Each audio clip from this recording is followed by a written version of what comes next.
lagi bersama kakak. Nah, di video pembelajaran IPA kali ini kita akan belajar mengenai klasifikasi makhluk hidup. Nah, sebelum lanjut ke materi, kakak mau nanya nih.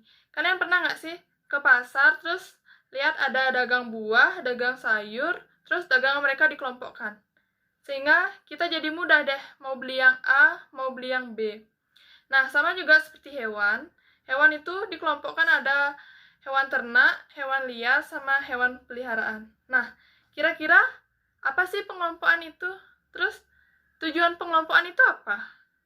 Nah, simak videonya sampai selesai, oke?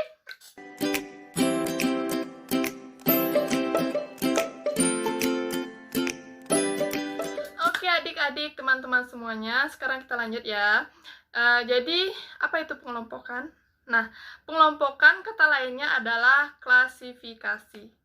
Klasifikasi makhluk hidup adalah cara mengelompokkan makhluk hidup berdasarkan kesamaan cirinya. Jadi, kata kuncinya di sini adalah kesamaan ciri ya.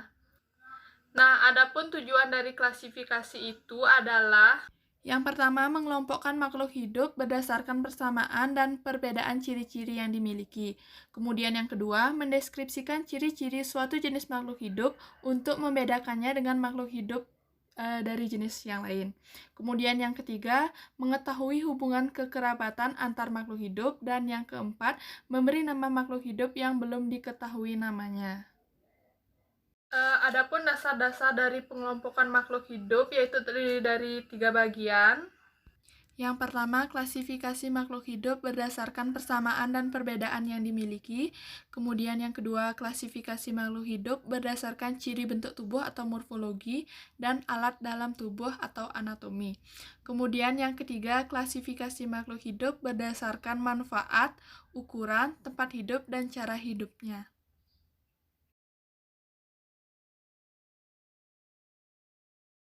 Lalu, dalam klasifikasi makhluk hidup juga ada yang namanya takson. Nah, jadi apa itu takson? Takson adalah kelompok makhluk hidup yang anggotanya memiliki banyak persamaan ciri. Jadi, takson itu ada beberapa tingkatan.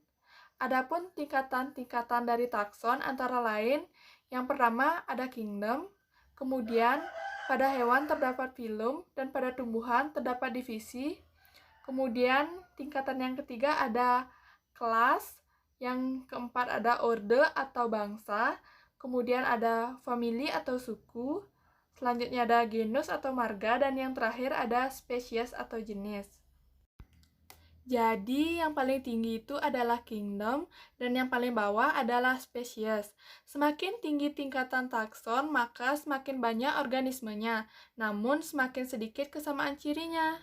Nah, untuk mempermudah adik-adik mengingatnya, ada rumusnya nih, yaitu KFC oleh-oleh familiku gurih sekali, di mana K itu adalah kingdom, F itu adalah filum, kemudian C itu adalah kelas, kemudian O itu adalah oleh-oleh itu adalah orde, kemudian family itu adalah family, kemudian G itu adalah genus, dan S itu dan sekali adalah spesies. Nah, sekian penyampaian materi pada video kali ini. Terima kasih sudah menyaksikan. Sampai bertemu di video selanjutnya.